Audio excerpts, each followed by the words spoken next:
हम लोग बात कर रहे हैं मनचाही ज़िंदगी पर। हमने 3 पॉइंट्स पर आपसे गुफ्तगू की और उसमें हमने कुछ बातें शेयर की, उसमें आप सभी ने देखा होगा। और ये चौथा पॉइंट जो है, इसमें औलाद का बिगड़ना, जो मनचाही ज़िंदगी होती है इसमें औलाद भी बिगड़ती है।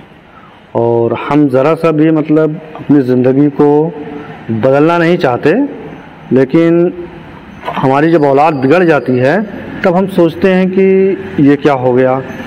ये हमारे सामने एक बहुत बड़ा चैलेंज है और ये चैलेंज को हम सब लोग को समझने की ज़रूरत भी है। जब पेरेंट्स मनमानी ज़िंदगी गुजारते हैं तो सबसे ज़्यादा असर औलाद पे पड़ती है। जो बच्चे घर में जो होते हैं, छोटे छोटे बच्चे होते हैं, उन पर पड़ती है। मिसाल के तौर पे जैसे हम स्मोकिंग करते हैं या हमारी कोई ऐसी एक्टिविटी है जो गलत तरीका है, और छोटे बच्चे अपने माँ बाप से, अपने पेरेंट्स से ही सीखते हैं। जब पेरेंट मनमानी ज़िंदगी गुजारते हैं तो जैसे मनमानी का मतलब ये होता है कि जैसे अभी कोई पेरेंट्स की कोई गलत एक्टिविटी, कोई ऐसा काम करते हैं जिससे मिसाल के तौर पे स्मोकिंग करते हैं, पान खाते हैं, गुटखा खाते हैं। ये बच्चों के सामने ऐसा करने से सबसे ज़्यादा बच्चों पर असर पड़ता है। लेकिन पेरेंट्स की जो ये लापरवाही है वो चीज़ उनके ऊपर बहुत असरअंदाज करती है।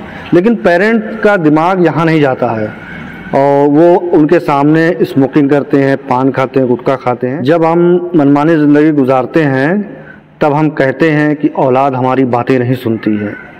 तो ये जो कहना, फिर बाद में ऐसा कहना, ऐसा रिएक्शन देना, जगह जगह बैठ के बात करना और औलाद के बारे में लापरवाही अपनी आप बताते नहीं हैं, आप सीखते नहीं हैं और मनमाने तरीके से ज़िंदगी गुजारते हैं। फिर बाद में यही रिएक्शन होता है कि औलाद हमारी सुनती नहीं है। ऐसा बहुत सोसाइटी में हम देखते हैं और हम सभी को देखने को मिलता है। और दूसरी बात, औलाद के लिए माँ बाप जो होते हैं वो स्कूल, कॉलेज, ये चीज़ नहीं, वो एक यूनिवर्सिटी है औलाद के लिए। उनसे ही सब कुछ सीखते हैं। जो रिएक्शन, जो उनकी एक्टिविटी, जो कुछ वो करते हैं, माँ बाप, पेरेंट जो भी काम करते हैं वैसे ही वो करते हैं। अगर आप छोटे बच्चों को देखेंगे, जैसे आप खाना खाते हैं, जैसे आप पानी पीते हैं या आप बाहर जाते हैं, जिस तरीके से आपके रवैयात होते हैं, वो अगर आप उनको हिट करने की बार बार कोशिश करेंगे, उनको डांटेंगे, तो वो भी रिएक्शन में डांटेगा और वो भी मारने की बात करेगा। ये छोटे बच्चों का रिएक्शन हमको देखने को मिलता है सोसाइटी में और हम देखते हैं। लेकिन फिर भी हम जो है उस लापरवाही से ज़रा सा भी हटना नहीं चाहते कि ये हमारी मनचाही जो ज़िंदगी है, ये हमारे लिए, हमारे खुद के लिए, हमारी औलाद के लिए कितना बड़ा नुकसान है। जैसे मैं आपको एक चीज़ और बताना चाहिए, जैसे हमारी औलाद जो होती है और उस औलाद को हम बहुत ज़्यादा लाड और बहुत ज़्यादा प्यार करते हैं। लाड और प्यार से हमारी औलाद बहुत बिगड़ जाती है। प्यार का मतलब ये होता है कि हम बच्चे को सही दिशा दें। प्यार का मतलब ये होता है, चाहे उसके जो वो बात कहता है हम उसकी बातों को इनकार कर देते हैं, लेकिन फिर भी वो रोता हमारे सामने, वो चिल्लाता है, फिर अगर हम उसके रोने में फिर कर देते हैं तो फिर वो उसको, फिर जब दोबारा वो किसी काम को करने के लिए कहेगा हमसे, तो वैसे ही एक्शन दिखाएगा, वैसे वो रिएक्शन देगा कि फिर रोएगा, फिर चिल्लाएगा, फिर वो हम फिर कर देंगे। तो ये फिर उसमें ये आ जाएगा कि हम उससे बहुत लाड करते हैं। लाड करना और प्यार करने में बहुत फ़र्क है।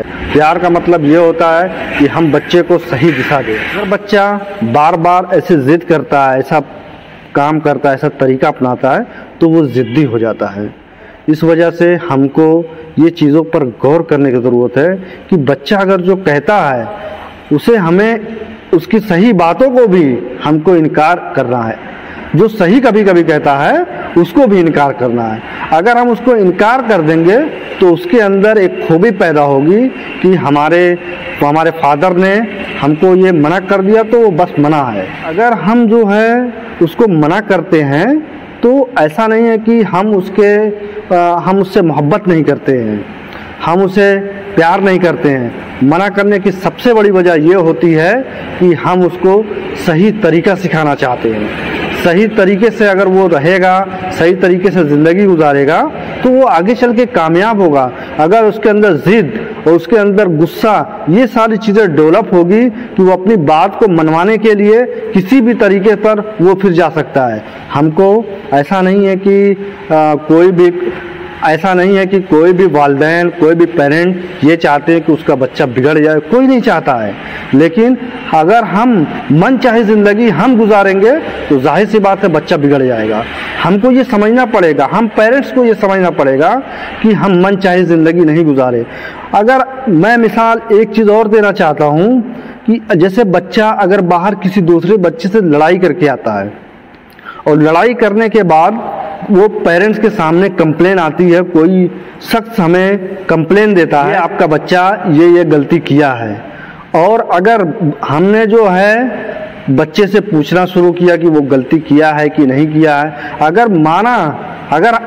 अगर हम मान लें, हमको इन्फॉर्मेशन सारी मिल जाती है कि हमारा बच्चा गलत नहीं किया है, वो सही किया है, ये जो हमको ये बता रहे हैं ये गलत तरीके से बता रहे हैं, लेकिन फिर भी वहाँ हमको बच्चे के सामने कोई रिएक्शन नहीं दिखाना है बच्चे के फेवर में, कि ये बच्चे को ये चीज़ बहुत नुकसान देगी, क्योंकि उसको पता चलेगा कि मेरे फादर ने मेरे लिए दूसरे से लड़ झगड़ लिए। ऐसा नहीं करना चाहिए हमको, क्योंकि हमें वहाँ पे क्या रिएक्शन दिखाना, बच्चे को कहना है कि ऐसी गलती मत करो, खुद बच्चे को कहना है कि ऐसी गलती मत करो। अगर वो कहता है कि हम गलती नहीं किए हैं तो चलो मैं मान लेता हूँ आपने गलती नहीं किया, लेकिन दोबारा ऐसा नहीं सुनने का मौका मिलना चाहिए। वो बच्चे को हमको समझाना पड़ेगा। जो दूसरा पर्सन कहता है हम उसको कैसे भी करके वहाँ से उसको हटा दें हमको, क्योंकि हमको फोकस ये करना है कि हमारी औलाद नहीं बिगड़नी चाहिए। अगर हम उसके बदले में अगर हम उससे लड़ाई झगड़ा करने पर उतारू हो गए तो हम जो है अपनी औलाद को बिगाड़ने का काम करते हैं। ये हमारी मनमानी लाइफ स्टाइल जो है ना, ये हमको बहुत नुकसान पहुंचाती है। हमें ऐसा नहीं कि वो हमको खुद को नुकसान पहुंचाएगी, जो हमारी औलाद बिगड़ेगी उसको भी नुकसान पहुंचाएगी। तो इस वजह से हमें सबसे ज़्यादा जिम्मेदारी ये बनती है, हमारी पेरेंट्स की ये जिम्मेदारी बनती है, वो हर महाज पे एक्टिव रहें। किसी के बारे में भी बच्चे के सामने किसी भी तरह की कोई कंप्लेन ना करें, किसी की शिकायत ना करें, किसी की बुराई ना करें, ताकि अगर हम ऐसा करते हैं तो बच्चा जो है वो चीज़ों को सीखता है। हमें नहीं लगता कि वो हमारा बच्चा नहीं सुन रहा है, नहीं समझ रहा है, लेकिन उसकी मेमोरी खाली होती है, वो चीज़ें उसको अडॉप्ट कर लेता है, वो बाद में उसका रिएक्शन देता है। आप कोई भी काम करते हैं देखते हैं वो चीज़ वो करता है, रिएक्शन में वो ज़रूर वो रिएक्शन ऐसा दिखाता है। लेकिन अगर हम बच्चे के सामने सही तरीके से रहेंगे, हम उसको अच्छी बातें, अच्छा तरीका हम कुछ करते जाएंगे तो वो सीखता रहेगा, वो हमेशा हमसे सीखेगा। सबसे ज़्यादा वो अपने पेरेंट्स से सीखता है। पेरेंट्स एक औलाद के लिए बहुत बड़ी यूनिवर्सिटी है, ऐसी यूनिवर्सिटी है जो उसको दुनिया में एक औलाद को कहीं नहीं मिलेगी। और इसलिए पेरेंट्स की यह जिम्मेदारी होती है कि इस यूनिवर्सिटी को सही तरीके से, मनमानी नहीं, हमें मनमानी ज़िंदगी नहीं जीना चाहिए। अगर हम मनमानी ज़िंदगी जीते हैं तो ये हम सबसे गलत काम करते हैं। अपने खुद के लिए, अपनी औलाद के बिगड़ने में सबसे ज़्यादा हम उसका साथ देते हैं। ये मनमानी ज़िंदगी पे ये चौथा टॉपिक था, औलाद का बिगड़ना। मैं इस पे ये थोड़ी सी गुफ्तगू आपसे मैंने की है, और हम सभी को सोचने की ज़रूरत है, खुद सोचने की ज़रूरत है कि हम क्या कर रहे हैं। अगली जो वीडियो आएगी वो हमारा 5वां टॉपिक होगा। और अगर आपको कुछ सजेशन समझ में आता है, आप कुछ राय देते हैं हमें बड़ा अच्छा लगेगा। नीचे आप कमेंट करके ज़रूर अपनी राय दें। बहुत शुक्रिया, अपना ख्याल रखिए।